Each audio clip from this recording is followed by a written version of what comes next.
Diketahui sebelumnya, Dewi Persik mengaku sudah memiliki kekasih setelah bercerai dari Angga Wijaya pada 20 Juni tahun 2022 lalu. Kekasih baru Dewi Persik itu diketahui adalah seorang pilot bernama Ruli. Diakui pemilik nama Dewi Muria Agung alias Dewi Persik itu, sang kekasih sudah berulang kali mengajaknya menikah. Namun Dewi Persik pun tak langsung mengiyakan ajakan dari kekasihnya tersebut.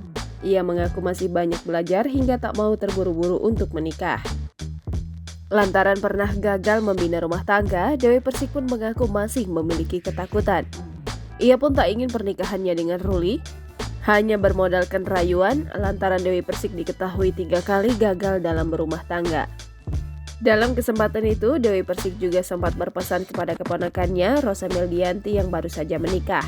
Wanita yang akrab disapa DP itu meminta Rosa Meldianti yang berada di sampingnya untuk menjadi perempuan yang setia. Dewi Persik mengatakan hal demikian lantaran berkaca pada pengalaman sang biduan di masa lalu. Menurut pelantun lagu Mimpi Manis itu, menjadi seorang perempuan harus tangguh.